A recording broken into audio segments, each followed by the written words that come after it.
Kabayan, kumusta? Anong balita sa inyo? So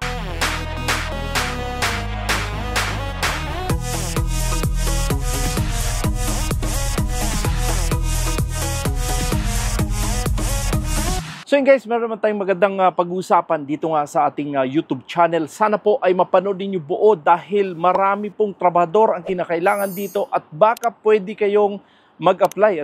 Andito po lahat ang detalye kung paano mag-apply, anong agency, ilan ang kinakailangan, anong requirements. Kaya nga sinasabi sa inyo na sana po panoorin niyo buo itong ating video dahil ito po ay para sa inyo. Hindi po ito para sa akin dahil ako ay nasa Canada na. Ako po ay masaya na makapagbahagi sa inyo ng mga ideya kung paano mag-apply, saan mag-apply. Napakagandang opportunity para sa inyo. So, but again, sabi ko sa inyo guys na dito sa pag-apply sa Canada, importante na mag-apply kayo kung kayo man ay qualify. Mag-apply kayo na kumbaga ang inyong work experience ay napakataas ang inyong qualification, napakaganda ng inyong qualification. Huwag po kayong masanay mag-apply ng trabaho na wala kayong work experience. Importante po yan na kayo ay may sapat na work experience kung mag-apply sa Canada dahil sa dami ng aplikante. Kahit nasabihin natin to na 30 katrabador ang kinakailangan at ito po ay walang placement fee. Wala po kayong babayaran dito. Ito po ay registered sa PUEA. Pwede ninyong ireklamo ang PUEA kung sila man ay nanghingi ng placement fee sa inyo dahil pinagbawal po yan. Okay? So again, sana po ay mabisita niyo itong kanilang website at time to time. And kung hindi man kayo mapalad na kayo ay ma-qualify sa trabaho na to, marami pong opportunity na pwede kayo mag-apply. And again, sinasabi sa inyo, mag-practice kayo mag-research. Dahil sa pagre-research, importante po yan, malaki pong bagay na kayo ay nag-research at nagbasa upang makita nyo kung kayo ba ay qualified. Alam nyo, napakarami tayong mga kabayan na qualify sa trabaho. Mga mataas ang education. May mga qualification sa work experience. Subalit, ano po ba ang problema? Bakit hindi sila nakakuha ng trabaho dito sa Canada? Dahil wala na nga itong placement fee ang Canada. O walang perang pag-usapan. Ano pa ba ang problema dito? Kundi ang inyong mga resume. Dahil nga sa sinasabi sa inyo, paulit-ulit lang to, Kuya Noy, na talagang napakasakit na sa tenga. Subalit ito po ang realidad sa pag-apply ng mga trabaho dito sa Canada. Dahil importante na kayo ay magsulat ng inyong mga resume base sa inyong mga work experience. Hindi po kayo maglagay lang dyan na welder ako, yun lang. Caregiver ako, itong taon, 6 years experience, tapos na.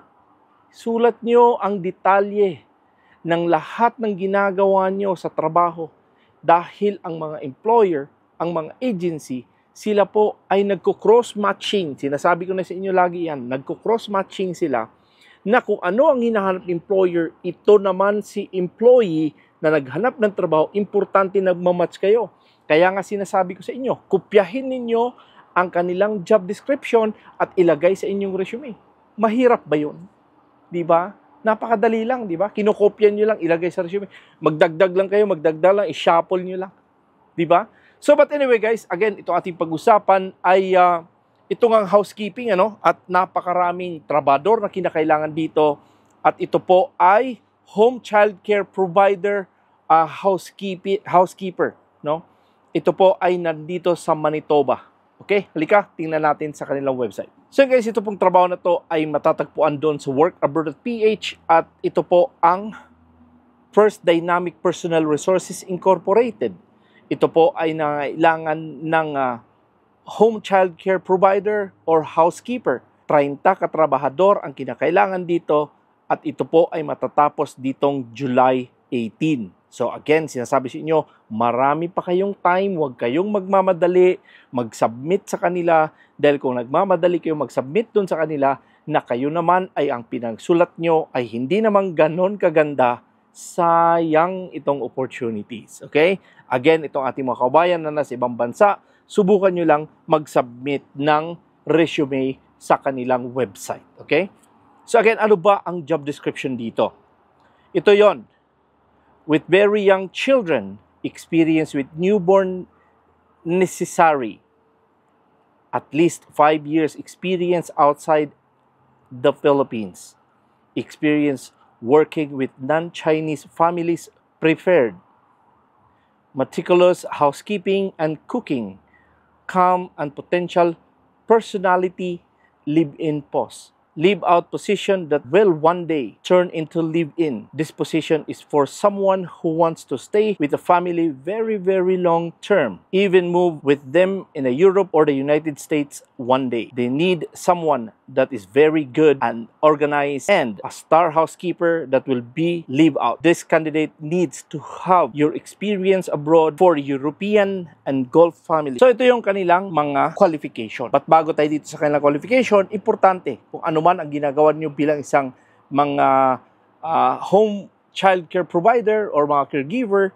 at mga housekeeper, mga cleaner, isulat niyo pa dito sa inyong resume. Okay? Damihan niyo pagsulat para at least sila ay talagang mapagod sa pagbabasa. Okay? Isulat niyo lahat ng ginagawa niyo. Kayo ay naglilinis, kayo ay naglalaba, kayo ay nagluluto, which is yun naman ang hinahanap dito. So, lahat all around, sabihin mo, all around na housekeeper, di ba? So again, ang kanilang qualification, minimum of 5 years work experience is required.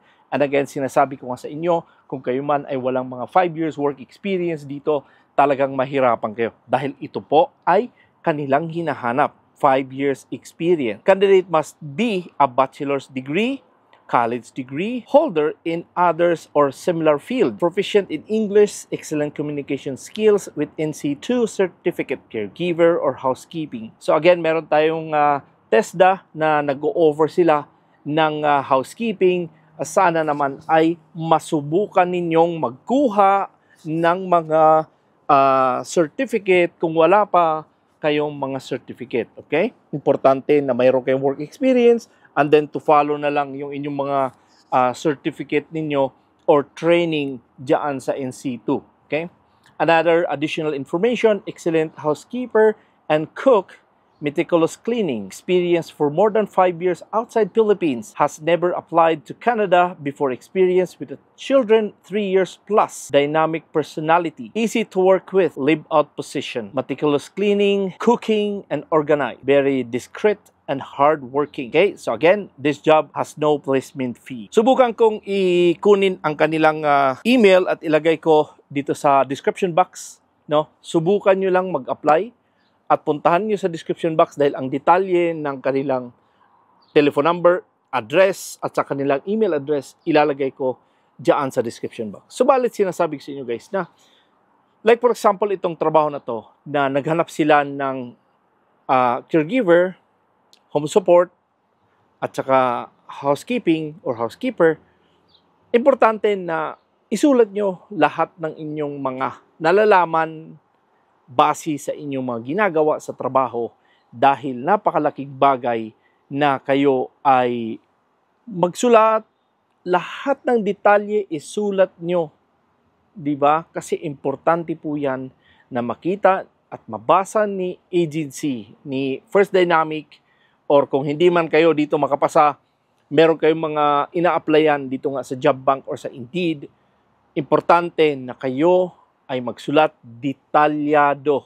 Okay? Dahil nga sinasabi sa inyo, ang kompetisyon nyo, hindi lang tayong mga Pilipino ang nag-apply papunta ng Canada. Maraming nationality na gustong pumasok ng Canada. Maso-surprise ka lang kung bakit sila gusto pumunta ng Canada. Okay? Kahit yung iba na nasa US gusto pumunta ng Canada. So, again, sinasabi sa inyo na sana po itong ating mga video or itong mga vlog dito nga sa aking YouTube channel, ako po ay nagsasabi na base sa aking mga experience kung paano ako mag-apply at paano kami tumatanggap ng mga trabahador sa aming opisina, sa aking tinatrabahuan. So, ito po ay napakalaking edge na talagang ako ay napapabilang sa mga nag-hire din sa aming kumpanya at nababasa ko yung mga resume na nagsasubmit ng mga resume, no?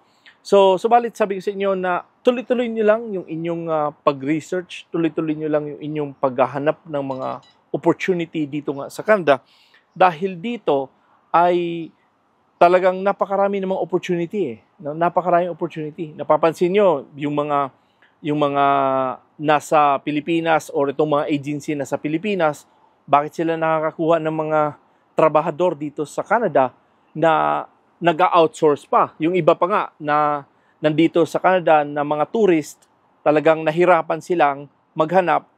Subalit ito nga ang sinasabi ko nga sa inyo na ang inyong resume ayusin nyo. Huwag nyong balahurain na kayo ay magsulat ng inyong resume na ay okay na to, ay okay na to, okay na to, okay na to. Basahin nyo muna ang kanilang job description and then ayusin mo ang resume mo. Okay? Napakalaking tulong yan para sa inyo guys. And again, sinasabi ko nga sa inyo na itong aking pagbablog ay para sa ating mga kapwa Pilipino na nagnais, nagbalak pumunta sa Canada na sana po ay makapagbigay man lang sa inyo mga tips kung paano mag-apply dito. Subalit guys, sabi sa inyo, kung hindi pa kayo nakapag-subscribe, sana po ay makonsider yung i-like, i-subscribe at huwag niyo kalimutan lagi i-click ang notification bell para updated kayo tuwing meron ko in-upload dito sa ating channel. So, ganun pa man, marami po akong mga videos dito sa ating channel. Sana po ay mapuntahin nyo, mabisitahin nyo at panoorin nyo, pakinggan ninyo dahil baka meron mga nasabi ako na makapagbigay sa inyo ng idea kung paano mag-apply dito sa Canada. Subalit ganun pa mga guys. Again, maraming salamat sa inyong panonood at subaybay sa aking channel. Ako po ulit si Noy Tebs. God bless and have a wonderful day.